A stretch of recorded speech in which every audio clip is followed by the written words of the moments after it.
His mother made the black woman sign a divorce paper. Then he learned her father was a secret billionaire. The heavy ticking of the grandfather clock filled the suffocating silence of the Whitmore estate's study. Its golden pendulum swung back and forth, a cruel reminder of how time was running out for Amelia Monroe. She sat at the grand oak table, her trembling fingers tracing the edges of the ivory divorce papers in front of her. Her chest tightened as she blinked away tears, her vision blurry. "Sign it." The voice was cold, sharp as glass. Across from her sat Margaret Whitmore, the matriarch of the powerful Whitmore family. The older woman's perfectly coiffed silver hair and pristine black dress gave her an air of untouchable authority. Pearls gleamed at her throat, but there was no softness in her expression, only disdain. "You've embarrassed this family long enough," Margaret said, her voice calm yet dripping venom. "It's time you leave quietly, with whatever dignity you still have." Amelia's heart pounded so loudly she could hardly hear. 2 years ago, Amelia had been swept off her feet by Daniel Whitmore, the charming, ambitious heir to the Whitmore fortune. He'd been different then, warm, loving, rebellious enough to stand against his family's elitism. Or so she thought. When Daniel brought Amelia, a black woman from a modest background, into the Whitmore mansion for the first time, she felt the sting of Margaret's icy smile. "A woman like you could never understand our world," Margaret had told her privately that night. But Amelia had tried. She endured the whispers at society parties, the condescending remarks about her appearance, her accent, her lack of sophistication. She loved Daniel enough to stay. Until now. "Daniel," Amelia's voice cracked as she turned to her husband, hoping, pleading, for some sign of the man she married.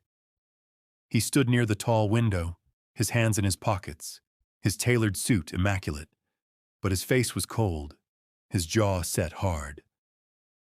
"Don't look at me like that, Amelia," he said sharply. "You've made this harder than it needed to be." Her breath caught in her throat. "Harder? I gave up everything for you. My friends, my career, my family. I thought we were building a life together."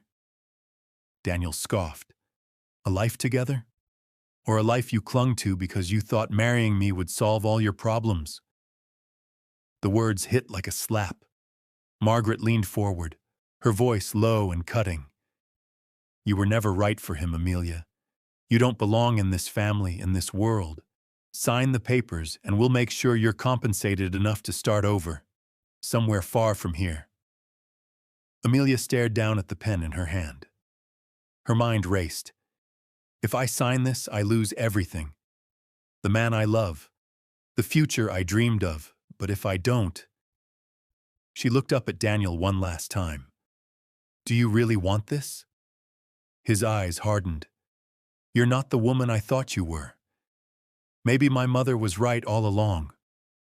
Amelia's tears fell freely now, leaving dark stains on her cream-colored blouse. Her hands shook violently as she picked up the pen. The room felt smaller, the walls closing in. "They want to erase me like I was nothing, like I never mattered." But deep down, a quiet voice whispered, "You'll show them one day." With a final breath, she signed her name. Margaret smiled faintly, satisfied. "Good girl. Now gather your things. Someone will escort you out." Amelia stood slowly, her knees weak. Her eyes lingered on Daniel, silently begging him to stop her, to say something, anything. But he turned away. That was the last thing she saw before leaving the Whitmore estate. The man she loved staring out the window, indifferent to her pain. What they didn't know. As Amelia stepped into the cold night air, clutching her coat around her, she didn't know how she'd survive. But what the Whitmores didn't know was that Amelia's quiet strength came from more than just her love for Daniel. She came from a legacy of resilience, and soon she would discover a secret about her own family, a secret that would turn the Whitmore's world upside down. If you're enjoying this story so far, don't forget to subscribe us and tell us where are you watching from in the comments. 2 years. That's how long it had been since Amelia walked out of the Whitmore estate, clutching her coat around her trembling frame, her signature still wet on the divorce papers that tore her world apart. 2 years since Margaret Whitmore smirked across a polished oak table and told her she wasn't good enough. 2 years since Daniel, her husband, the man she once believed loved her, turned his back on her, his cold indifference cutting deeper than any words. But the woman approaching the estate gates today wasn't the same Amelia. This Amelia didn't flinch. She didn't bow her head. She didn't plead for love or acceptance. This Amelia had built herself anew, and she wasn't here to beg. The Whitmore family had seen better days. Their investments had crumbled under a series of bad deals. The once glorious Whitmore name, synonymous with wealth and power, was now whispered in boardrooms as a cautionary tale. Daniel sat at the head of the conference table, his suit impeccable but his eyes hollow. Margaret sat beside him, her pearls as flawless as ever, though her grip on her teacup was tight. "We need this acquisition," Margaret said, her voice sharp with urgency. "If Monroe Holdings doesn't sign off on this partnership, the Whitmore legacy is finished." Daniel exhaled slowly. "They'll come. They have to." The double doors opened. A hush fell over the room as a woman stepped inside, her heels clicking against the marble floor. It was Amelia, but not the Amelia they remembered. Gone was the trembling, tearful young woman in a wrinkled blouse.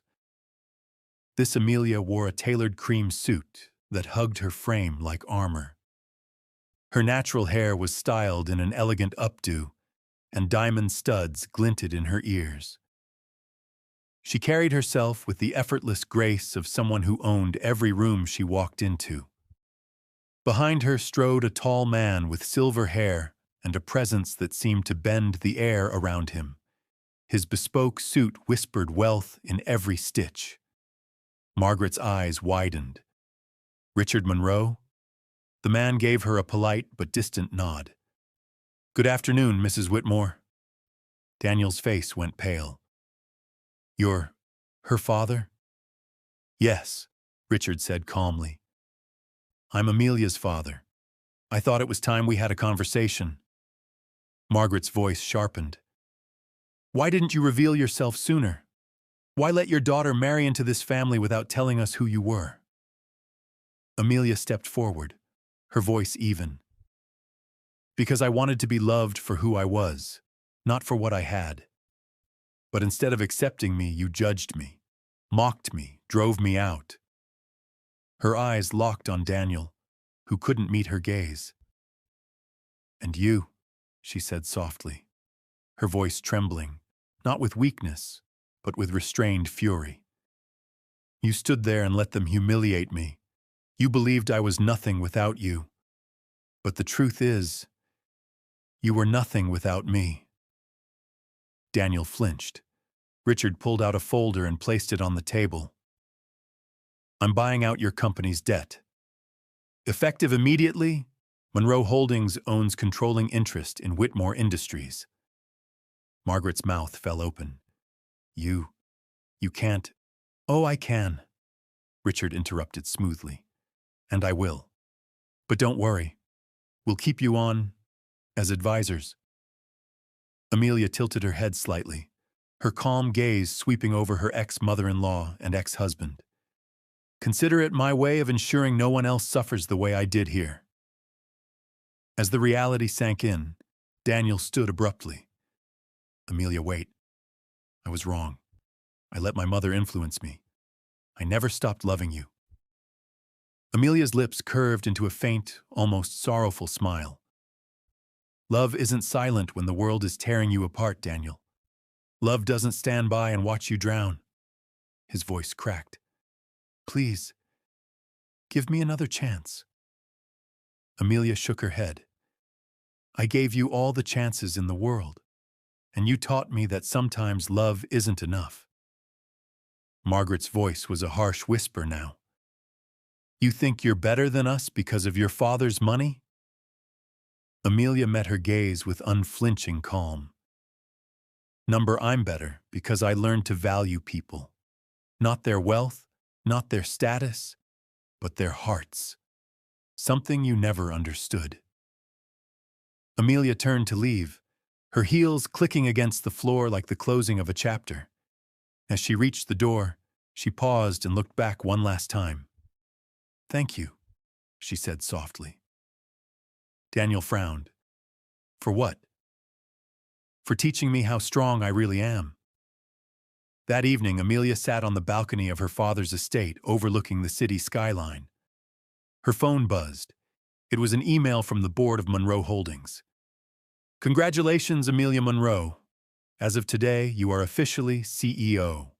She smiled, her tears this time warm and proud. Amelia had lost everything once, but she'd rebuilt herself. Not as a Whitmore, not as someone's wife, but as her own woman. And she would never let anyone take that from her again. If this story touched your heart, be sure to like the video and subscribe for more powerful, emotional, and surprising stories. And tell us in the comments, where are you watching from? We love hearing your stories too. Until next time, stay kind, stay inspired, and keep watching.